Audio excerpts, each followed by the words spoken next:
Of the 50 coaches and evaluators that were discussed, they put 5 quarterbacks in tier 1, which I am calling the elite category. So they say 5 quarterbacks in 2020 are elite. I'm curious your thoughts. Right, you watch the league, you watch these players play every week. If you have them on fantasy, you know how good they are, or maybe how, if they struggle. I want to get your thoughts, because in the 5 quarterbacks they put in the elite category, Patrick Mahomes, Russell Wilson, Aaron Rodgers, Drew Brees, Deshaun Watson. That's Mahomes, Wilson, Rodgers, Brees, Watson. And they're in the scout's mind, in the coach's mind, those are the 5 elite quarterbacks heading into 2020. So let's get your thoughts. I put this poll on Twitter, again, at Ryan_Hickey number 3. How many elite quarterbacks do you think there are in the NFL in 2020? 2, 3, 4, or other? More or less. I think there's 1. I think there's 5 or 6. So far, the early returns, 4. 4 elite quarterbacks is 41.7%. 3 elite quarterbacks, 33.3%. Those are the 2 leaders in the clubhouse. To me, I only have 2. I'll read you the definition of what a tier 1 quarterback is according to this ranking. Tier 1 quarterback can carry his team each week. The team wins because of him.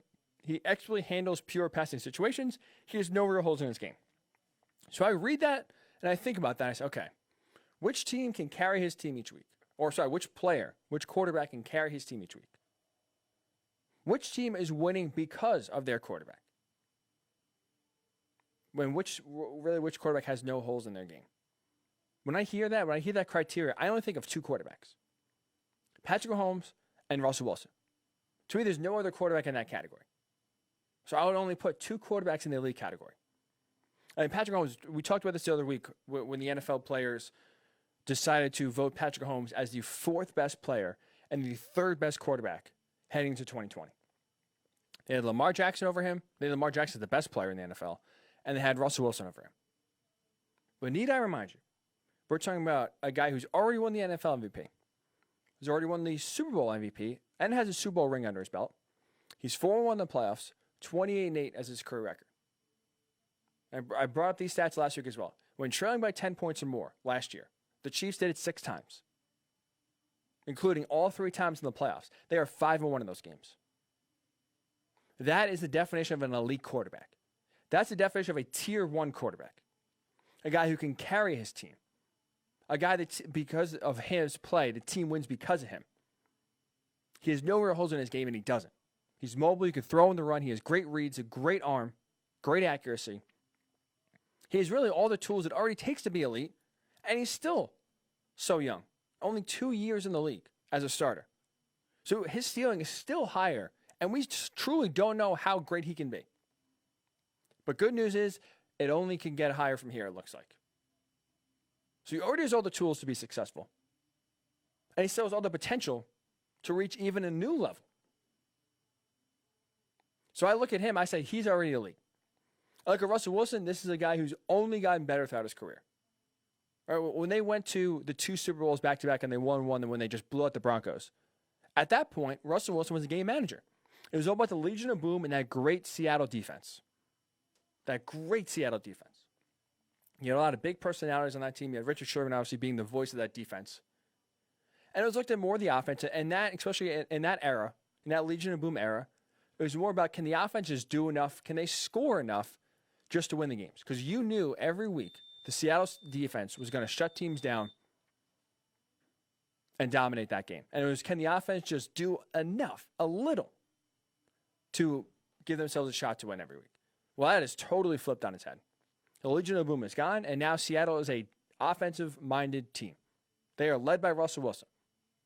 And this is a guy who you can make the argument, you can't make, he has done more with less. There's no one out there in the NFL that has won more, that has put up better numbers with less talent around him. An NFL head coach was quoted in this article when talking about Russell Wilson. He said, quote, "I think he does more for his team than anybody with a bad set of cards." That's so true. Look at the offensive line has been horrendous. Now it's getting better, but it has been horrendous for a very long time. He rarely has dynamic wide receivers to throw to. Now it's finally starting to change, and the skill positions are finally starting to increase. But for a while, this guy was doing it on his own. He was throwing to no-name wide receivers, running for his life because the offensive line was terrible. And you're dealing with let's call it what it is, some incompetence at the play calling position. The Seahawks are still very predictable. But with that said, they still are very successful year in and year out Super Bowl contenders because of Russell Wilson's talent. So to me, when I look at, the qualifications again for Tier 1, the quarterback can carry his team each week. The team wins because of him. The QB can expertly handle all passing situations, and there's no real holes in his game. Again, I think of Patrick Mahomes. I think of Russell Wilson. To me, that's it. I don't think of Aaron Rodgers. I don't think of Drew Brees. And I don't think of Deshaun Watson. Aaron Rodgers, to me, he has regressed. Statistically, he's regressed. The offense and the team and the scheme around him is changing. The offense is transitioning. I mean, you look at what the Packers are trying to do. They are trying to run the ball first. They're trying to be a smash-mouth team. Look, they drafted a running back high in this draft. You look at the way they played last year, they really were run first. The offense was not dynamic. Little support, very similar to Russell Wilson. Has very little support. Devontae Adams is a great wide receiver. But other than that, he really needs some help, I should say. And the Packers did nothing for him in the draft and free agency. So you're talking about doing more with less. Aaron Rodgers has done that for a large amount of his career, especially since winning the Super Bowl. So I still think he's very good. Don't get me wrong. But just to me, I don't view him as elite anymore. I don't. I think he's in that tier 2 right there, close. I think Aaron Rodgers has regressed. I do. Still very good, but not in that elite category. Drew Brees, I look at a guy who's slowing down, to be honest. I don't view Drew Brees as a quarterback that can play at a high level for an entire season. Now, he can have flashes and he can have glimpses where he is throwing the ball all over the yard, high completion percentage, throwing for 5 touchdowns a game. And you see that Saints offense is still potent, especially in the dome. But I'm concerned because 2 years in a row now, and Drew Brees is 41 years old heading into the season. 2 years in a row, we go back to 2018, he significantly regressed the last quarter of the season, those last 4 or 5 games, carried it into the playoffs. He wasn't at the same level that he was earlier in the season. And I think the best thing that happened to Drew Brees last year was hurting us, though, missing 5 games because it gave him a chance to regroup. It gave him almost a breather. Because I think at 41, Drew Brees can't play a full season at an elite level anymore. He can't. His last 3 full seasons, his total passing yards have decreased. Again, like I talked about, the 2018 home stretch, and the playoffs were concerning. And even though he had that 5-game break early in the year, came back refreshed, and looked strong, he still struggled in the playoffs at home. I mean, he lost to Kirk Cousins and the Minnesota Vikings at home in the Dome. Drew Brees didn't have the best game. So I look at Drew Brees, again, still a very good quarterback, but someone I see because of his age, he can't play a full season. And if he does, he won't play at the elite level, that we're used to seeing him play. So I would not put him in the tier 1 elite category. And Deshaun Watson, to me, I really like his game, but he still has room to grow. Like I said, I've talked about the definition of what a tier 1 quarterback is. No real holes in his game. To me, I still view Deshaun Watson as having some holes. I'm still concerned about his passing game, and there are some flaws in there that, to me, at least prevent him from reaching elite status. Very, very, very good quarterback. Now, offensive line similar to Russell Wilson that has struggled, is getting better, but has struggled for a duration of his career. Weapons are either unhealthy or dwindling, because as we see, Bill O'Brien loves trading away any great receiver that he can to bring in a guy with question marks for injuries. You're bringing in Brandon Cooks, trouble staying on the field. You have Will Fuller on your team, trouble staying on the field. So Deshaun Watson has done a lot already to get the Texans in a position to win. Don't get me wrong. But I'm still not ready. I think he still has a few holes in his passing game that I don't have me ready yet to put Deshaun Watson in that tier 1 elite of the elite category. And even Lamar Jackson, the Athletic had the coaches and the evaluators, they sum up their votes and put them into tiers because of that. They had Lamar Jackson 7th as his 7th best quarterback, which I think is very interesting. The players had him 1 and number 1 overall.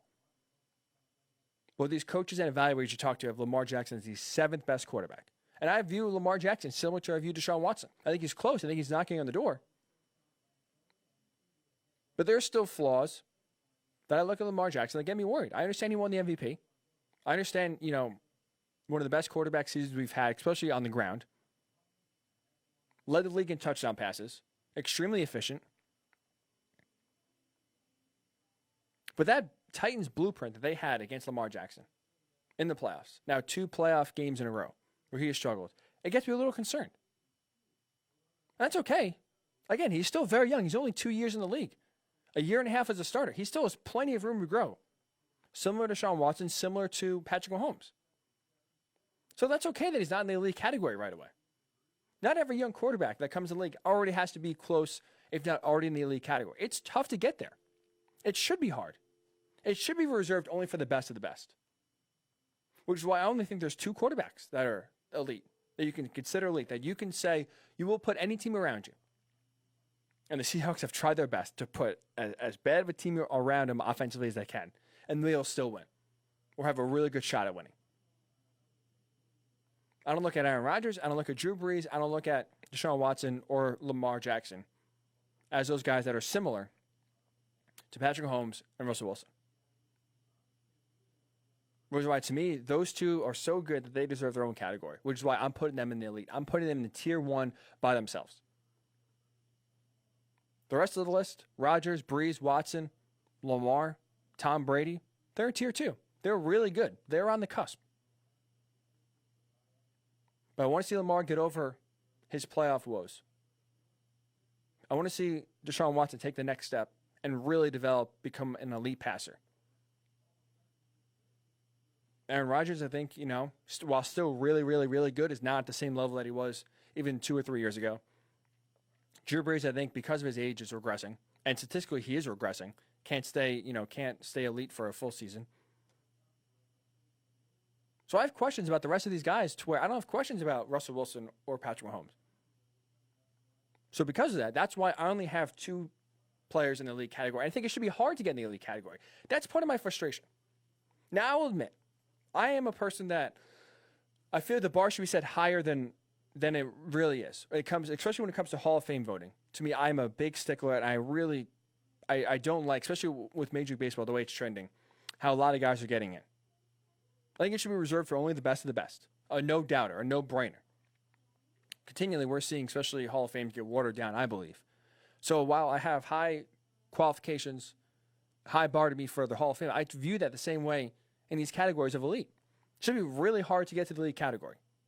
One season is not good enough to get you to the elite category.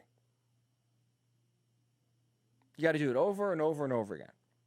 You got to be the best there is in your position, no doubt. And because of that, I only think there's 2 quarterbacks, Patrick Mahomes and Russell Wilson.